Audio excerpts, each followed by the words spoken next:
We're on 507. 507. 507. Okay.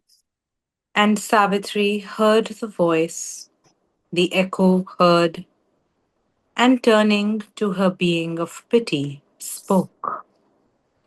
Madonna of suffering, mother of grief divine, thou art a portion. Don't drop the word divine. Okay. Mother of grief divine.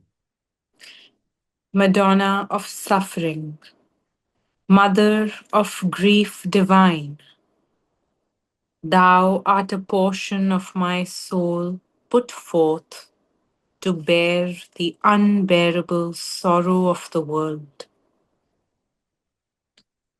Because thou art, men yield not to their doom, but ask for happiness and strive with fate.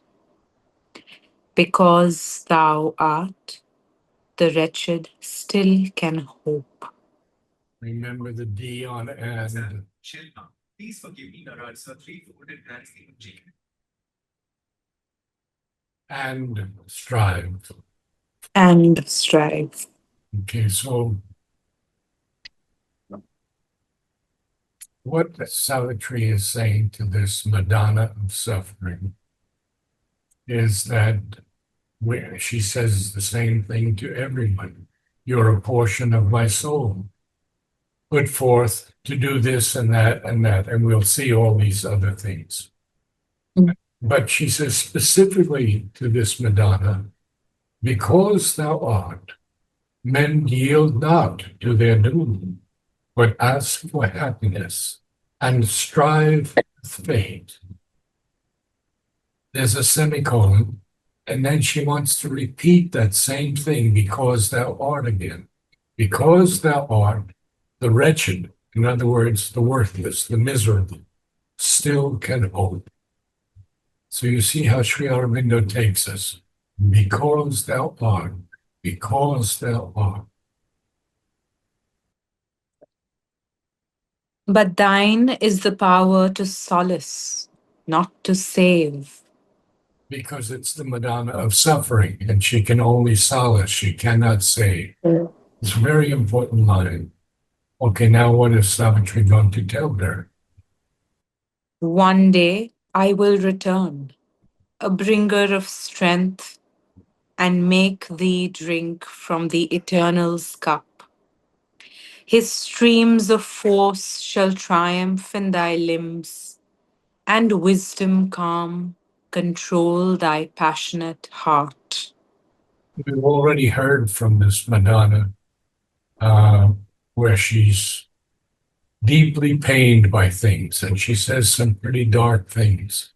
And that's why he says, control thy passionate heart. Her heart is passionate, but it needs the control, the calm control of wisdom. Thy love shall be the bond of humankind. Compassion, the bright key of nature's acts. Misery shall pass abolished from the earth. The world shall be freed from the anger of the beast, from the cruelty of the Titan and his pain. So the beast, capitalized, always means the devil. Okay. Or evil personified, we could say both. Probably better the devil. And the Titan, we've been through the Titan a few times, I think, Sri Aurobindo's long writing on the Titan.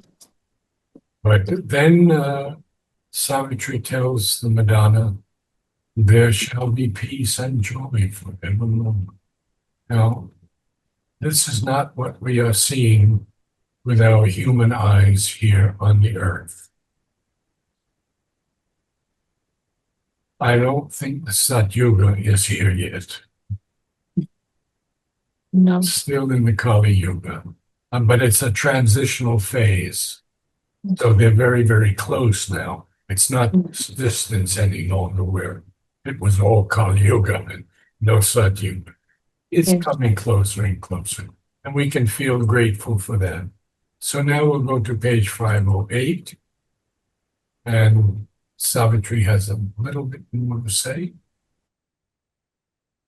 There shall be peace and joy forevermore. Okay, On passed she in her spirit's upward route, an now ardent I think it's root. route. Okay, We can look it up, but I think it's a root.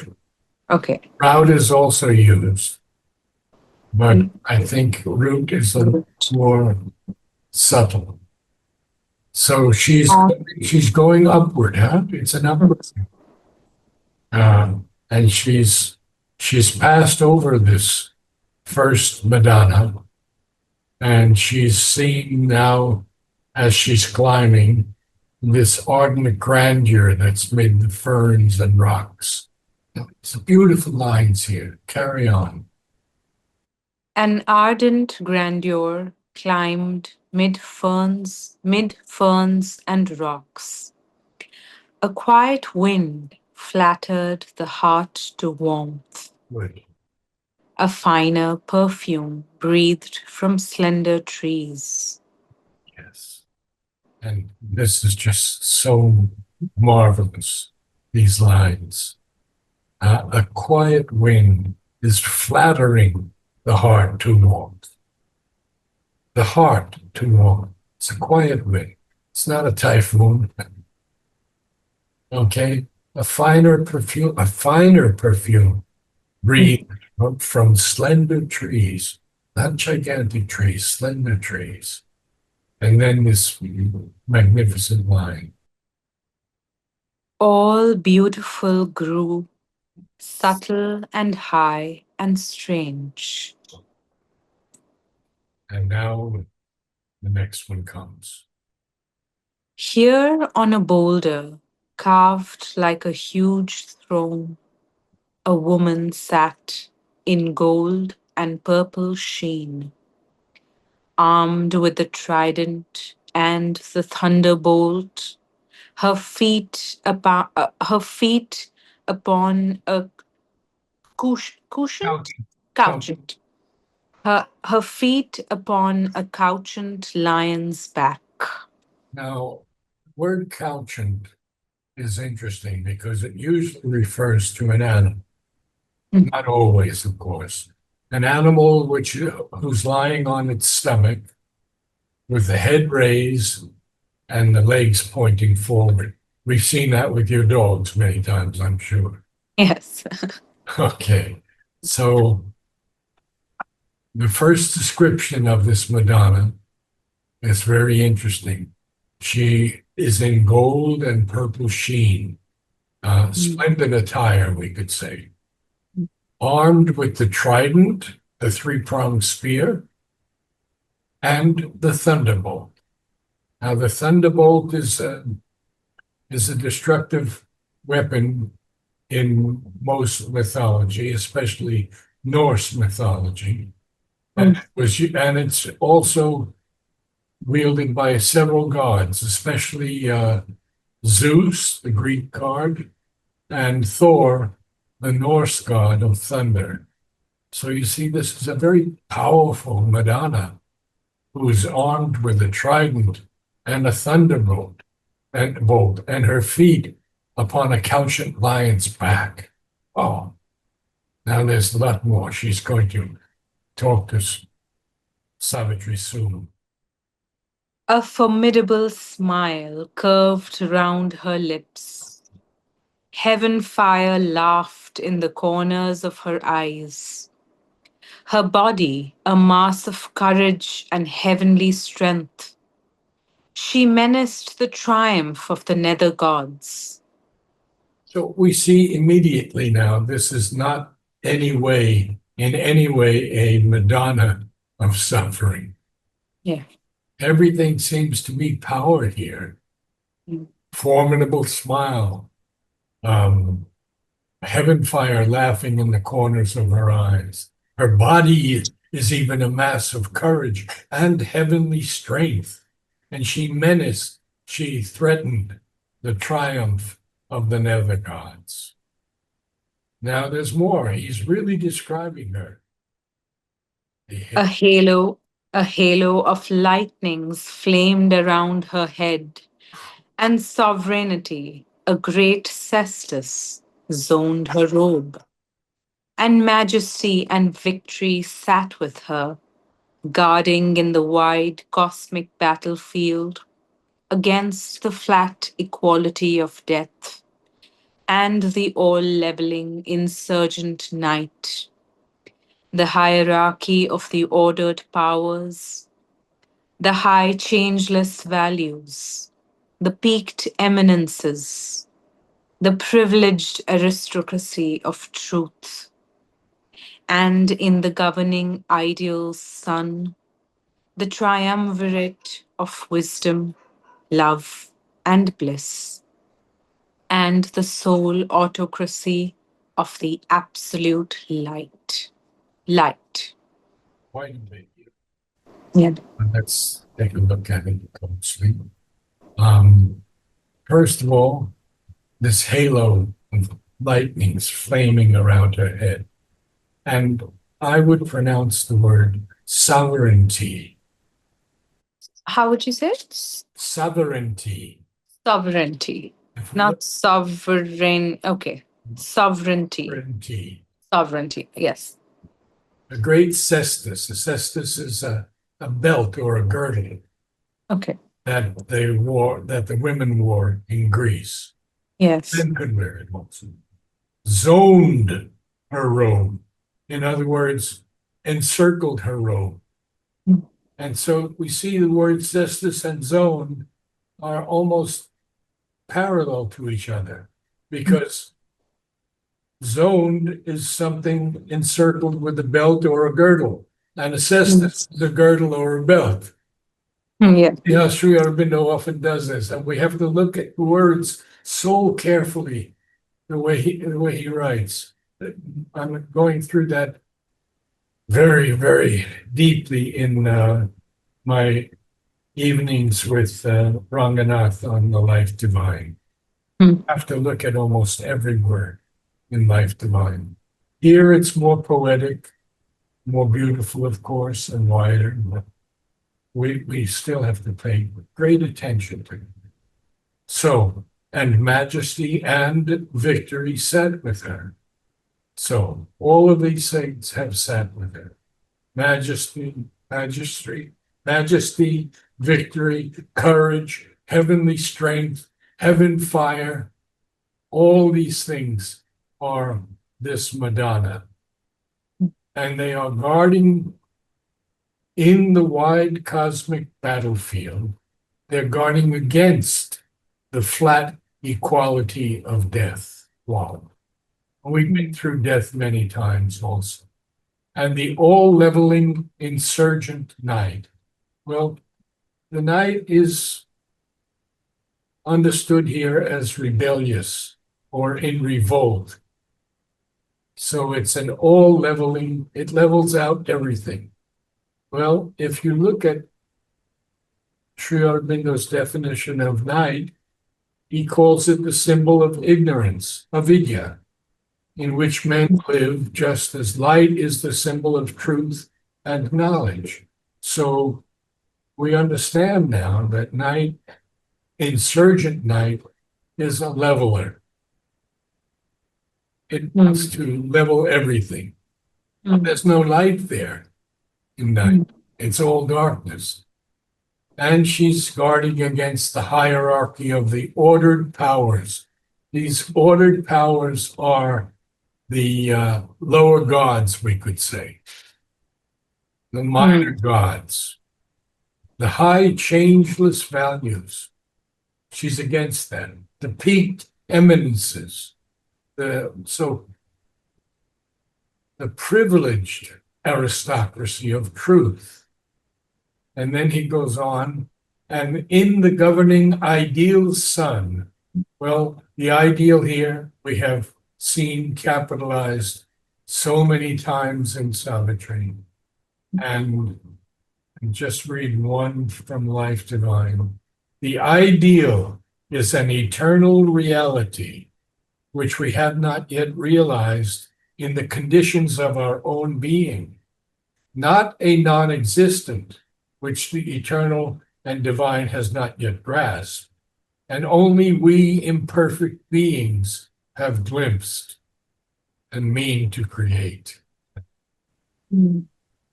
So, the triumvirate of wisdom, love, and bliss, and the sole autocracy, of course, unlimited power of the absolute light. Now we go on.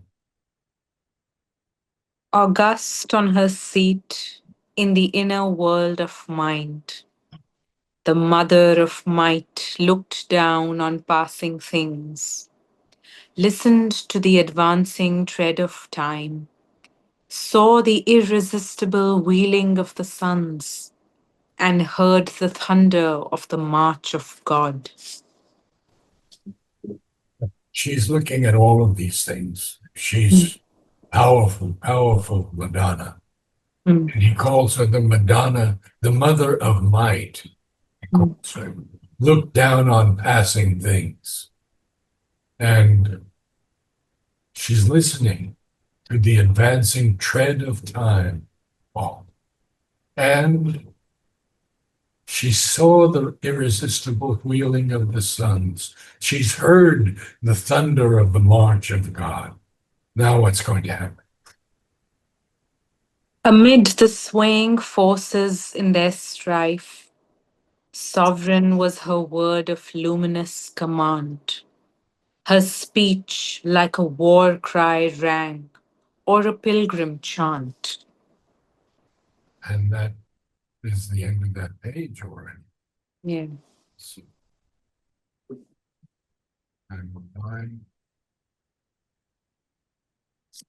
Okay.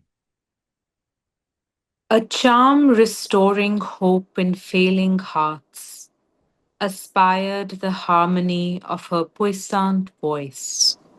Okay, we have to say a charm, restoring hope in failing hearts.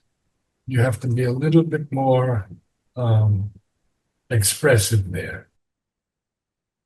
A charm restoring hope in failing hearts, Yes. aspired the harmony of her puissant voice.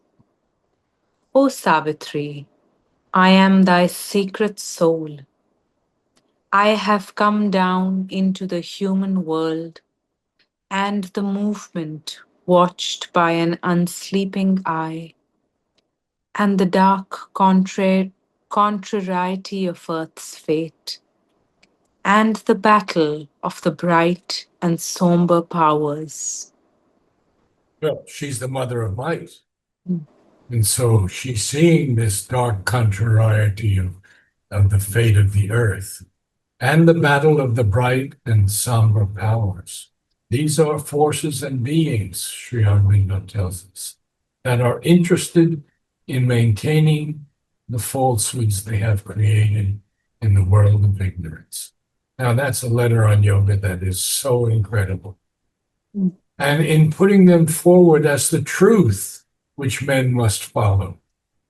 Do you know that Bill Gates now owns about 80% of the farmland in America? That means he controls the food source. Yeah. And today, Shradel told me that at this summit that Moki attended, Hmm. he was going to get into his car and they stopped him from doing it. And they put him in the car with Putin because there was a warning out that they were going to kill, someone was going to kill him. And when he Mm. returned to India, he said, are you happy about the summit that I attended or that I've returned? Ah, yes. Yeah, yeah. Now I Now you made got it. sense. Now Yeah, you just got it. that was quite strange when he said that. Very strange, but now you understand. Uh-huh. Most don't Interesting. know that, but yeah. And Savitri heard the voice, the echo heard, and turning to her being of pity, spoke. Madonna of suffering, mother of grief divine, thou art a portion of my soul put forth to bear the unbearable sorrow of the world. Because thou art, men yield not to their doom, but ask for happiness and strive with fate. Because thou art, the wretched still can hope, but thine is the power to solace, not to save. One day I will return, a bringer of strength, and make thee drink from the Eternal's cup. His streams of force shall triumph in thy limbs, and wisdom's calm control thy passionate heart. Thy love shall be the bond of humankind, compassion the bright key of nature's acts. Misery shall pass abolished from the earth, the world shall be freed from the anger of the beast, from the cruelty of the Titan and his pain. There shall be peace and joy forevermore. On she passed, on passed she in her spirit's upward route. An ardent grandeur climbed mid ferns and rocks. A quiet wind flattered the heart to warmth. A finer perfume breathed from slender trees. All beautiful grew, subtle and high and strange. Here on a boulder carved like a huge throne, a woman sat in gold and purple sheen, armed with the trident and the thunderbolt, her feet upon a couchant lion's back. A formidable smile curved round her lips. Heaven fire laughed in the corners of her eyes. Her body, a mass of courage and heavenly strength, she menaced the triumph of the nether gods. A halo of lightnings flamed around her head, and sovereignty, a great cestus, zoned her robe. And majesty and victory sat with her, guarding in the wide cosmic battlefield against the flat equality of death and the all leveling insurgent night, the hierarchy of the ordered powers, the high changeless values, the peaked eminences, the privileged aristocracy of truth, and in the governing's ideal sun, the triumvirate of wisdom, love, and bliss, and the sole autocracy of the absolute light. Yeah, we have to understand, go way back and see that she's guarding all of this. Mm. She's not against this, she's guarding all. Got it. Okay, carry on. August on her seat in the inner world of mind, the mother of might looked down on passing things, listened to the advancing tread of time, saw the irresistible wheeling of the suns, and heard the thunder of the march of God. Amid the swaying forces in their strife, sovereign was her word of luminous command. Her speech, like a war cry, rang, or a pilgrim chant. Say the A, law. Occasion. a charm restoring hope in failing hearts, aspired the harmony of her puissant voice. O Savitri, I am thy secret soul. I have come down into the human world, and the movement watched by an unsleeping eye, and the dark contrariety Contrariety. contrariety of earth's fate, and the battle of the bright and somber powers. Oh, quite a session tonight. Yes. Good reading. Good reading. Thank you. Thank you. See you next week. See you next week. Thank you. Namaste.